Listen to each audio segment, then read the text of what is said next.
Okay, well, I guess I'll get started.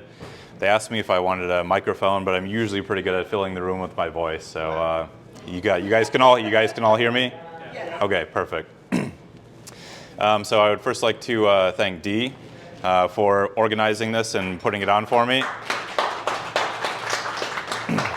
and for inviting a bunch of you, his friends, here. Dee, for those of you who don't know, he was my landlord. He owned the warehouse that my company was in for about 2 years over in Dublin. So yeah. Yeah, exactly. He told me to fundraise so that I could pay him back. Yeah, and I would also just like to say that his wife, Marie, had to go in for emergency back surgery this week, and she's not able to join us, but sounds like she's recovering. So, yeah, and I've met her many times, as well as his daughter, way back there. So, yeah, Tina was next to me because she also has her business in Dee's building. So that's how I know Dee. And, I told him, maybe 5 months ago or 6 months ago, right before I was about to move out over to Pleasanton, that I was considering running for office because everything was going downhill so fast. And yeah, he told me, if you ever do, let me know because I will help. And that's the result of this. I would also just like to quickly introduce Sophia Shin. So she is my campaign manager. Happenstance, we both live in the same condo complex over in Dublin. She's actually 2 floors above me. And my garage door would always be open randomly. I don't know if there's another signal that would open it. And so she would repeatedly say, "Your garage door is open." And then I would go on my phone app, and I would close it. And then one of the times I sent her a text and said, "Thank you, you should be my campaign manager. You'll keep everything in line." And she said, "Are you serious?" And then I said, "Well, sort of." And she said, "Well, let me see what it involves." So she Googled it, and then she's like, "Oh, I can do that." So for those of you who don't know Sophia, she is a tech exec. She's managed teams of hundreds of people in a few different companies, the last one being a cybersecurity firm. And she had retired a year ago. And all she does is play pickleball now. And she told me that she was going mad because all she has to do is pickleball. So that's how she became the campaign manager. So if we get past this primary election, I have a badass tech exec who will be managing the campaign and building the team. And we do have quite a few volunteers that are already part of the team, and we're starting to organize. So, but obviously this is a new campaign. I just launched on November 5th, and I'm doing everything I can all the time. And we have people here from all across the political spectrum, which I think says a lot about me running as an independent candidate. And I will tell you that I've talked to 2,000 or 3,000 people in the district already, handing out my business cards. And I've only had maybe 2 or 3 people tell me that they're not interested. I always just start by saying, "Hi, I'm Joe Sweeney, and I'm running for US Congress in our district as an independent candidate." And then I don't say anything. And very interesting responses from very conservative people to very liberal people, but they're all interesting. And a lot of the people will just immediately ask, "Have you ever run for office before?" And I'll say no. And they said, "You have my vote." No, it's true. I would say probably 10% of people have that response. And then others want me to go into issues more, and I'm happy to discuss that with them. But the thing that we all have in common, regardless of where we are on the spectrum, is that we know this 2-party political system is not working. And I believe that it's the root cause of all of the problems in our country. These 2 parties are owned. Most of our congressmen and women are just figureheads. And it's just a matter of what corporations and special interest groups they're bought by at any given time for any piece of legislation. There's probably only 20 or 30% of people in Congress that I could, say, yeah, they're independent and they have some integrity and will try to do the right thing whenever they can. And the thing about the 2 parties is that they try to convince us, using their media machines, that they are polar opposites, but they're not. If you look at where the majority of our money goes, which is to the military-industrial complex, Wall Street, Big Pharma, where all the money is, the two parties are basically lockstep on those. There's very few detractors when it comes to those issues. And then they try to divide and polarize us on all of these other issues. And we need to break that system. I'm running as an independent because I've always been an independent. I've been registered as an independent voter, and I'll show you in a second, for over 10 years. So I do not lean left, I do not lean right. I try to solve problems on an issue-by-issue basis. And I guarantee that if I make it to Congress, neither party will know what I'm going to do on any given bill. Neither party will be able to count on me. I'm not going to be reporting to party leadership or will be strong-armed by the party's influence and the party's donors. It's been 33 years since an independent was newly elected to the U.S. House of Representatives, since 1991. And since then, our country has declined rapidly. We no longer have moderate politicians on either side of the aisle. And I'm trying to break that system and show that it can be done even in a very deep blue district like this one here. This is an example, California is an example in general, of where a state has gone too far left, and we're seeing the ramifications of that. And a lot of the Democrats that I've been talking to are seeing that too, and they're starting to wonder, they're starting to realize that something's wrong and want to come back towards the middle. But a lot of them don't want to move all the way to the right, just because we all have this thing in our head that everyone in the other party on the other team is a bad person, right? It doesn't matter what side of the political aisle you are. Everybody thinks that because of how much they've manipulated and polarized us. And so I'm offering a breath of fresh air. I'm offering an alternative in this year's election. And I'm going to show that politicians who keep getting further left and further right need to not be worried about being primaried on the left or primaried on the right in the next election. They need to worry about being generally electioned down the middle by a candidate who votes issue by issue and has solutions and tries to do the right thing all the time. So that's the spiel about why I'm running. Marc DeSaulnier is the incumbent Democrat, and I'll run through all of these. I'll show you exactly who they are in a minute. Two Republican candidates, Catherine Piccinini. She lives up in Antioch and is 75. Marc DeSaulnier is 71, just to give you an idea, where these people are. Nolan Chen, Republican, lives in San Ramon, 40s. And Mohammed El-Sherbini, he lives in Danville, and 50s. And then myself. This is the 10th Congressional District, so it runs from Dublin all the way up to Martinez and Orinda all the way out to Brentwood. And this was actually redistricted in 2022, so it used to be drawn differently. I've lived in Blackhawk, San Ramon, and Dublin. And actually, until the last redistricting, San Ramon and Dublin were in Eric Swalwell's district. So the district is split. It's mostly Contra Costa County, but then a little sliver of Alameda County down here at the bottom. So that's why there's two voter guides.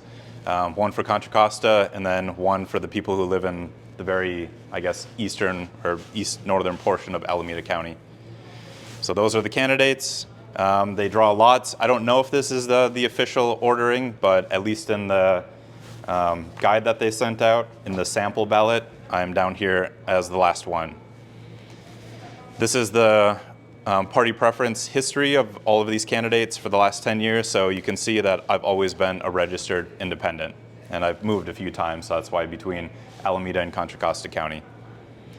Catherine Piccinini, Republican, always. DeSaulnier, Republican, at least the last 10 years, but he was actually a Democrat up until the year 2000, or he was a Republican until 2000, and then he switched to Democrat. So he began his political career back in 1988, and I think as the state became more blue, he switched his party affiliation so that he could stay in office. Mohammed El-Sherbini, he was a Republican, and then just before he ran for election, he switched to independent. And then Nolan Chen, registered Republican. So I have one huge advantage going into this election, which is that only Marc DeSaulnier and myself have a candidate statement that will appear in the voter guide, both Contra Costa and Alameda County.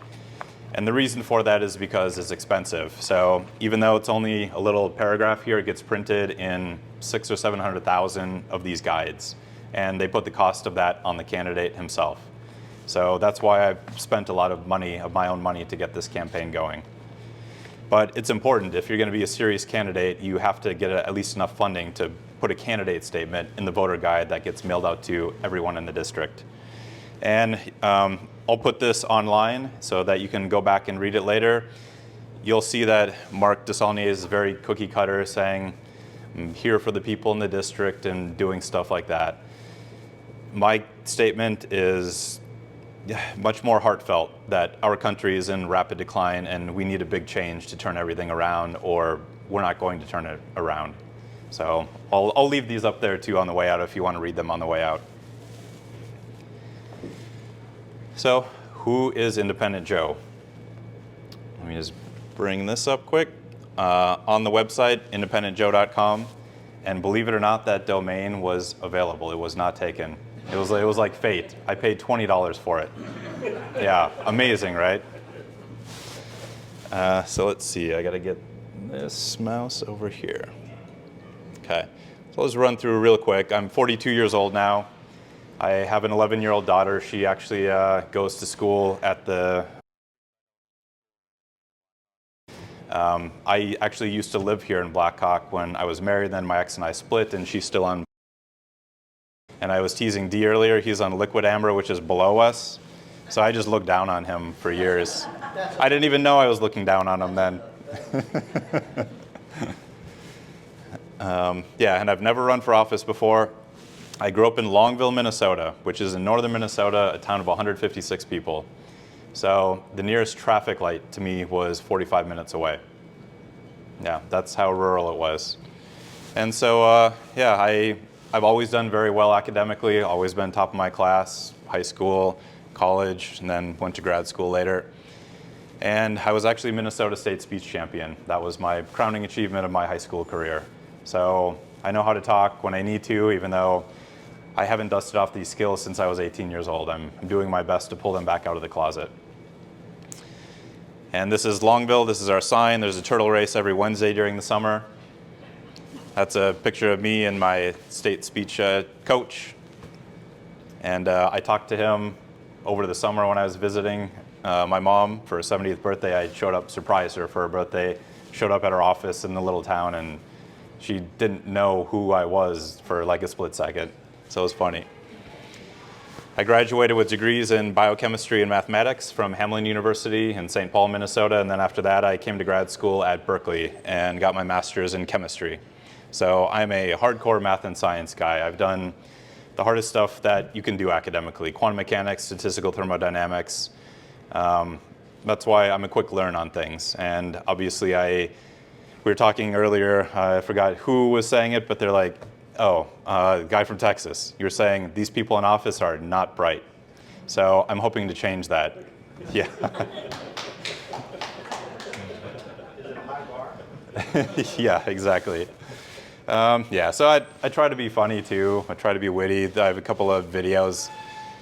Santa endorsed Joe Ho Ho, Independent Joe Ho Ho for Christmas. Things like that. And yeah, and that's about it. So if you want to learn more about me, there's a video on the website too that tells you all about when I grew up and eventually why I decided to do this. So that's who I am. And now let's take a look at the other candidates real quick. So here's Catherine Piccinini, and she's a Republican. This is her page. She has just a long statement. And she actually was a write-in candidate back in 2022. So I don't know why she didn't officially run then, but she was a write-in candidate and got like 1,600 votes in the 2022 election. And she just has some like slideshows that you can filter through on her website. And she's gone to events, done like protests and things like that. Let me see if I can refresh her page, because at the very bottom she has a little flyer that has her priorities on it. Okay, well, I don't want to wait forever for it to load, but I mean, she's a very conservative Republican candidate. And I'll go to Nolan before I make another comment here. So Nolan Chen is the other Republican candidate, but his website doesn't even work if you go to his website. This has been down. It's been up for like a few hours here and there, which I was able to do one video for it. But all he has on his website is a short 2-minute YouTube embedded video with him talking and an American flag like taped to the background on the wall. And he just has like a few paragraphs about a few issues, and it's very vague. So you can visit for yourself, nolanchen.com. And I don't think that Catherine and Nolan are very serious candidates. And one of the reasons is because yesterday we had our first debate.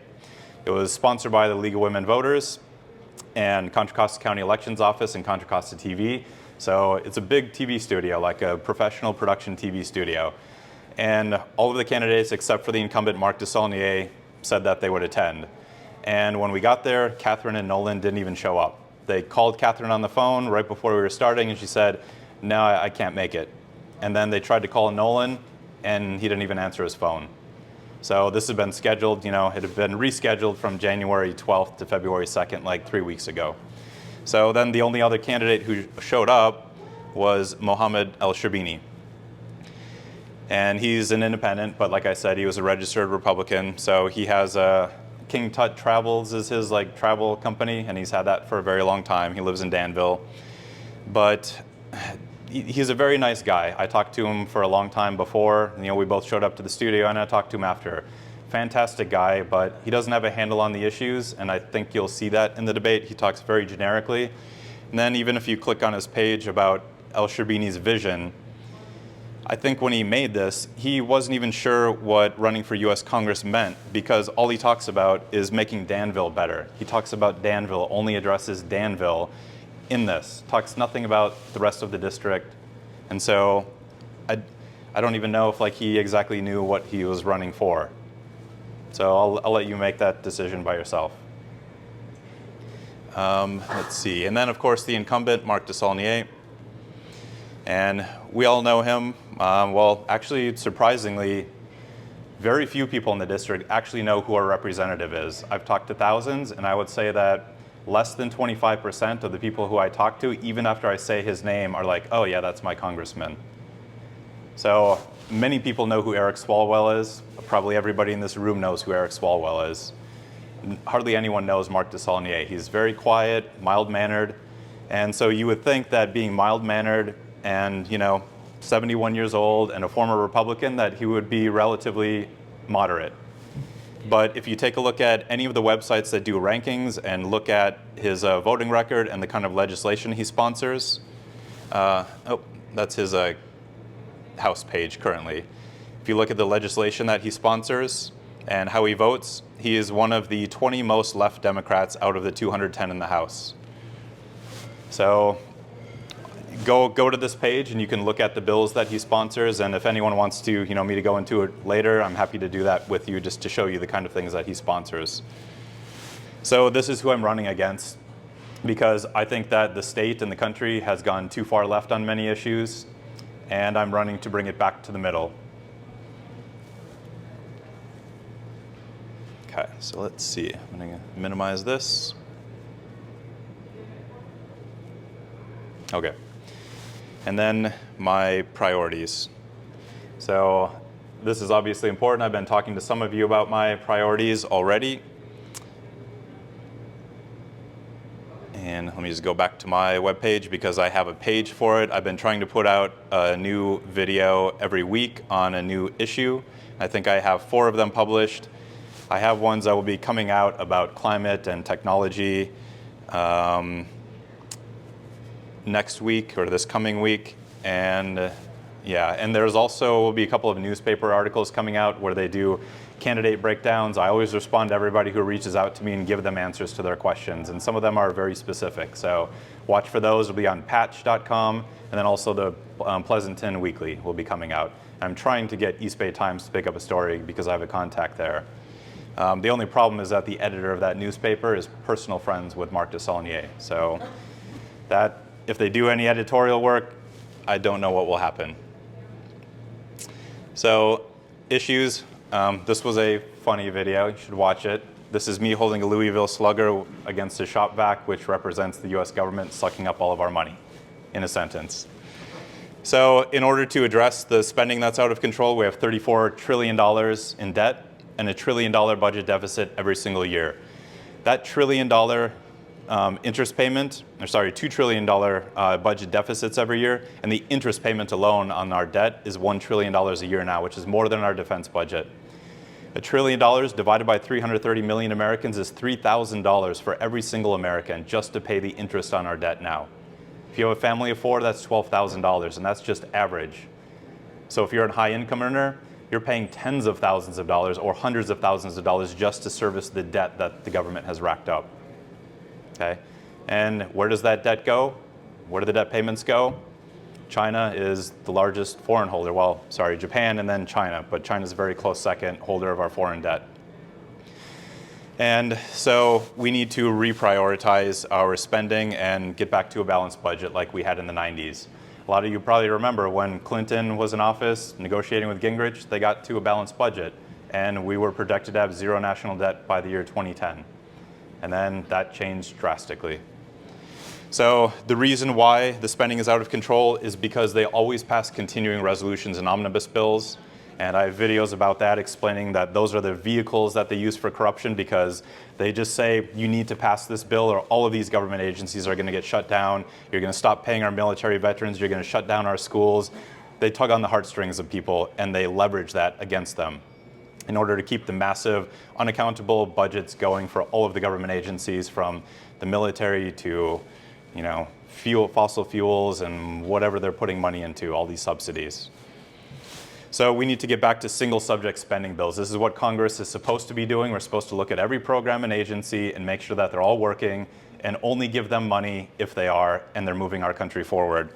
We need to start doing zero-based budgeting. Instead of just asking how much did this program or agency get last year and how much should we raise it, we need to say, is this program even necessary? They should start with a budget of $0 and only fund the things that are going to move us forward and stop wasting all of our tax dollars.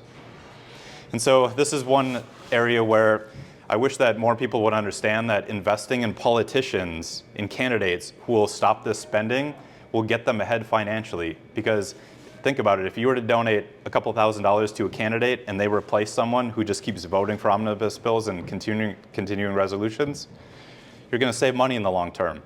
This is the result of not voting for candidates that restrain spending. So regular audits of programs and agencies, and then closing some of our non-essential, non-vital military bases and bringing those veterans home. I have a zero illegal immigration policy. A lot of you are asking about that. This is the #1 issue of the people when I talk to them in the district. So this was one of the areas where I support former President Trump's position. He got illegal immigration under control. So we need to pressure the administration, whatever administration is in 2025, to reinstate those administrative policies to shut it down. We can immediately reinstate Remain in Mexico. The president has the authority. He could stop the border crossings in 10 minutes if he wanted to. They're choosing not to. Let's see. I'll scroll down, then I'll come back to the actual numbers in a second. We also need to negotiate with Mexico and the Central and South American countries where all of these migrant flows are originating and going through. I gave an example earlier at the table where we're getting hundreds of thousands of illegal immigrants from Venezuela. And at the same time, we have crippling oil sanctions on them. So we need to begin negotiating with them to stop their mass migrant flows up to our country in exchange for reducing those sanctions. That's an example. We do need to finish building and fortifying the border wall, put back in the long-range cameras, the sensors, in order to make the Border Patrol's job easier. And increase resources to process all of the asylum cases of the people that have already been let into the country. Just to give you an idea of the scale of the problem, on average, between 2011 and 2020, there were 450,000 illegal immigrants coming into the country. 2021, 1.9 million, 2022, 2.7 million, 2023, 3.2 million, and this year it's going to hit 4 million. That's almost 10 times the amount of illegal immigrants coming into our country than in the last decade. Okay, this is not sustainable, and we've already seen it in the news with New York City and Chicago. their budgets are being destroyed. Their health systems, their education systems, their law enforcement resources are going to be spread thin. And it's going to start affecting Americans who are paying all of the tax money supporting these programs. And not to mention, on top of all of that, the cost of the illegal immigrants that we're supporting, because when they come here, they're not working. They don't have housing, they don't have food. All of that money is coming from us, and it's costing us, estimated somewhere between $150 and $450 billion a year right now. And that's going to go up because illegal immigration is increasing exponentially. So that's another $1,500 per American. And then the last thing we need to do is, these immigration courts are currently under the executive branch. We need to remove them from the executive branch and put them under Article 1, just like our US tax courts are. Because that way, there can't be political interference being run, which is happening under the current administration.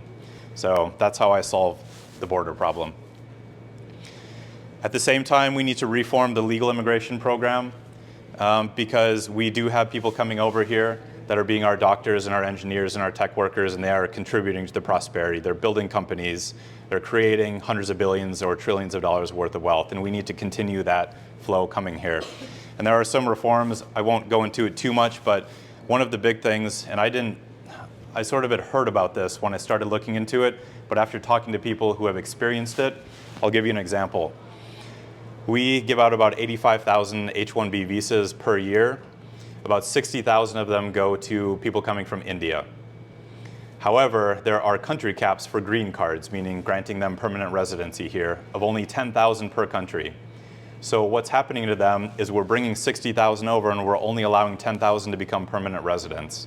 There's now a backlog of 110 years, 1.1 million Indians who are here working in tech as doctors, as engineers, and they will never become a permanent resident or an American citizen. And that's not right. So I want to fix things like that too. When you have a policy like this where you're capping the number of green cards by country, that is not a merit-based system, that's a race-based system. Applications from other countries are not even being filled to that 10,000 quota. So why are we not allowing all of those green cards being given out to go to people who are coming here that we're bringing here that are high-skilled workers and making our country more prosperous? So that's just a quick example of some of the reforms that I would do with legal immigration. And then at the same time, we're letting all these illegal immigrants across the border and are now talking about granting them permanent residency. That's what the administration is moving towards. That's a slap in the face to every single person who came here legally, spent money, time, years of their life, anxiety, trying to get into the country here, and then we refuse to grant them permanent residency after 2 or 3 decades of being here and contributing. And one person asked earlier about term limits. That is in my anti-corruption laws for members of Congress, because we need to fix foundational issues like this. Right now, members of Congress are corrupt. They're bought and paid for. 70 or 80% are just figureheads. So we need 12-year term limits for both the House and the Senate. I explain why in this video. No inside trader of stocks. We've all seen the latest reports about everything that's going on. Disclosure of meetings with lobbyists. We should deserve to know who our congressman is meeting with at every hour of the day. They don't have to disclose what the agenda was. We should be able to know the name of the organization and the name of the people they're meeting with, though. 4-year prohibition on lobbying after leaving Congress. And some people say it should be a lifetime ban, but I explain why in the video. If we put in 12-year term limits and disclosures with lobbyists, we don't really have to worry about corruption by former members of Congress becoming a lobbyist later, because their power will be stripped. Think about it. If you have a 12-year term limit, it takes the first 2, 3, 4 years to really get up and running. And by the time you leave office, there are so many new members of Congress rotating out. If you put in 12-year term limits, it's going to be about 20% of the House and 20% of the Senate that have to leave every single year. So you're not going to have time to become corrupt. That's the idea of term limits. And disclosure of super PAC dark money. Okay, so those are the issues. Get back to the rest of the show here. Almost done. And if you want to know anything else, just feel free to ask me afterwards. I will answer everything to the best of my ability, but like I said, I've never run for office before, so I am catching up on everything as quickly as I can. So why am I running? when you get on a plane and go somewhere, you expect that whoever is flying the plane is competent and is going to keep you safe, will go around turbulence and try to get you to your destination safely using the best route possible. The problem is that that is not what is happening with our country. That is not what our leadership is doing. And most of us are on this plane just relaxing. We're on our devices, watching the movies, scrolling through social media apps, reclining on our seats, putting on our sleeping masks, and falling asleep and just expecting that everything's going to be okay. But it's not, because whoever is flying this plane is flying us into a massive storm. And I think a lot of people are seeing that now. And this plane has not been maintained. The bolts are coming loose. The navigation system has glitches in it. And we don't really know who's flying this plane. We just assume that whoever is behind that cockpit door is going to get us out to the other side. And so now there's more turbulence, and people are starting to wake up and are realizing what's going on. Some people are looking out the window and seeing that there's a lot bluer, calmer skies to the side, so why are we flying straight into this massive storm? And some people are even up and asking the flight attendants, we see that we're going straight into a storm, why don't you just change course? And the flight attendants are just telling us to sit down, put your seatbelt back on, and everything will be okay, just trust us. But some people have figured out that whoever is behind that cockpit door does not care about us. They care about other things, and they are deliberately flying into this massive storm. And every minute that passes, this turbulence gets worse and worse and worse. And it's hitting some parts of the country now extremely hard. But this is just starting. This is just starting in New York City. This is just starting in San Francisco. This is just starting in Chicago. And it's not here in this district yet, but it will be. Because you can't have, for example, this many illegal immigrants coming across and growing this exponentially quite fast to have nothing happen here. It's going to be everywhere soon. And our debt is going to blow up and risk an entire financial collapse, or at the very least, completely gutting Social Security and Medicare for the people who need it. And inflation is destroying everybody up and down the ladder. I just talked to my grandmother 2 weeks ago. She's 90 years old. Her husband, my grandpa, passed away about 10 years ago. He was a World War II vet in the Pacific Theater in the trenches. He almost drowned and he was almost killed in the trenches. They have had a house in Fridley, Minnesota for 47 years, and she's surviving on Social Security. And when I talked to her 2 weeks ago, she said, yeah, I don't know how much longer I'm going to be able to stay here because everything keeps going up. My insurance goes up, my heating bills are going up, and it almost broke my heart.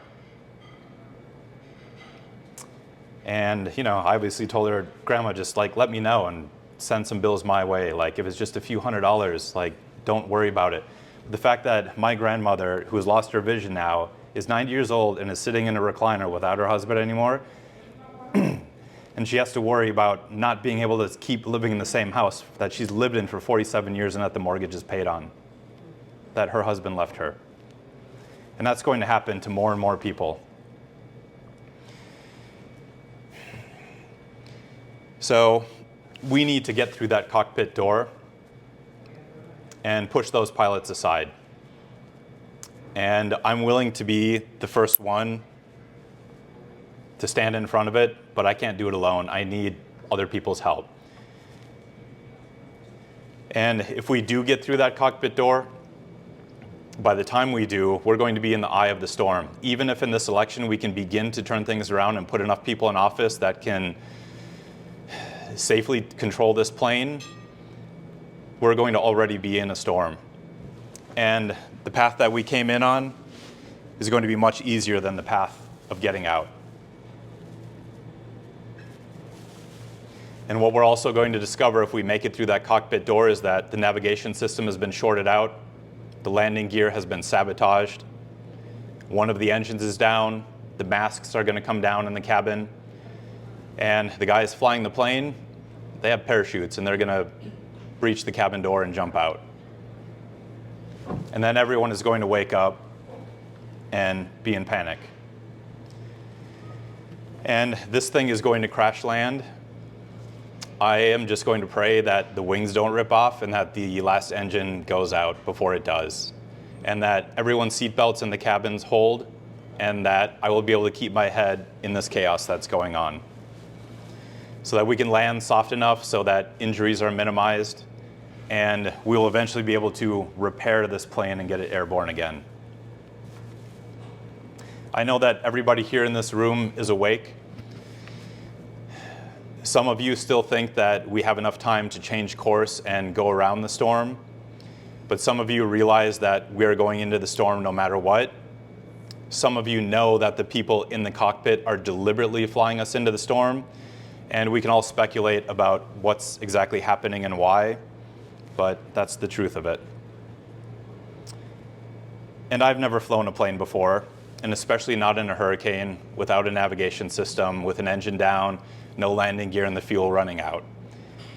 But I sure as hell am going to try to fly the plane and pull us out of this nosedive and land us as softly as I can. And you know why? Because my daughter is on this plane. My mom and dad are on this plane. My grandma is on this plane. And all of you are on this plane. And your families are on this plane. And I even care about the people who are on this plane who are still asleep, because I know that eventually the turbulence is going to get to them and they're going to wake up.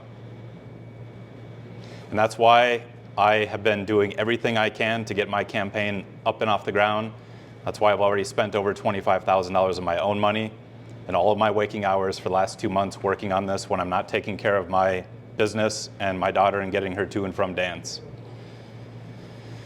So I'm just trying to pull together as many people as I can and wake up as many people as I can so that I have help to get into that cockpit door and begin to turn this around. So for anyone who is willing to support, this is my strategy to ensure that I make it through the primary, which I'm confident about, but my one concern is that people are reflexively going to vote either D or R in this election and won't do their homework and see the candidate that I am. So I need to do more to reach them. And that's it.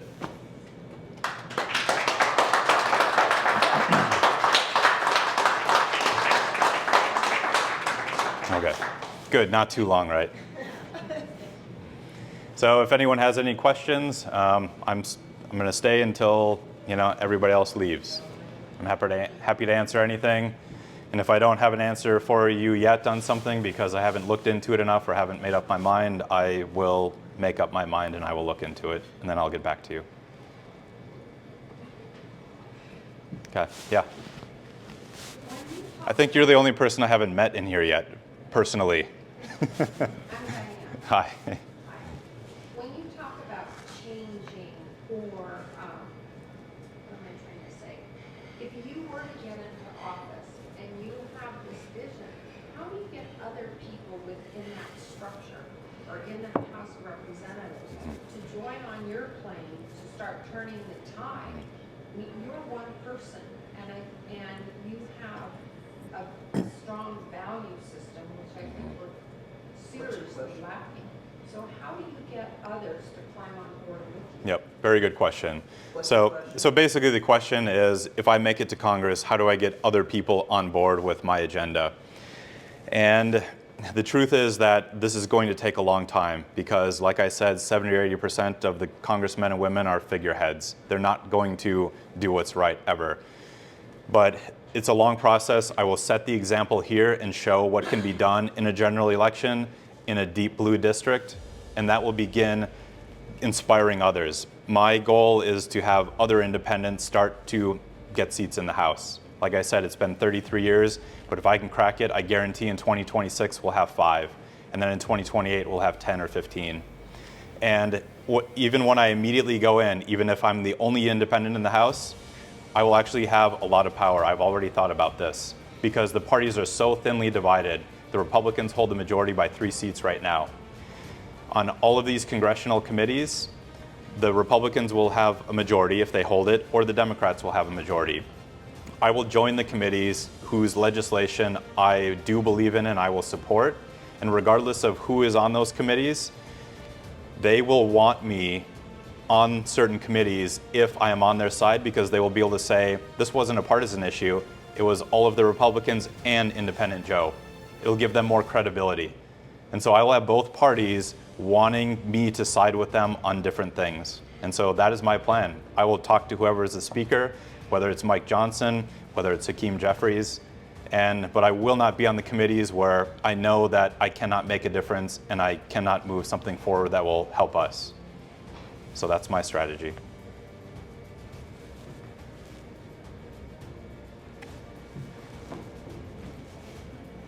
All right, well, anyone else, feel free to come up, but thank you all for coming tonight. I really appreciate it.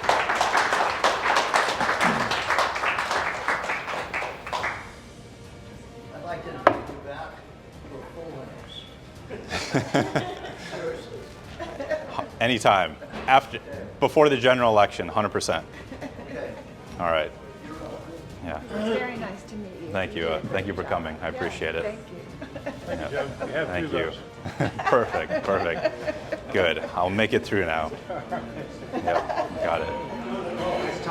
Thank you. Thank you for coming. And also, thank you for maxing out. I really appreciate it. No worries. Yeah, thanks, Jack. I appreciate I'll it. let you talk. I had 2 comments for your talk. I'll let you get to other people first. Perfect.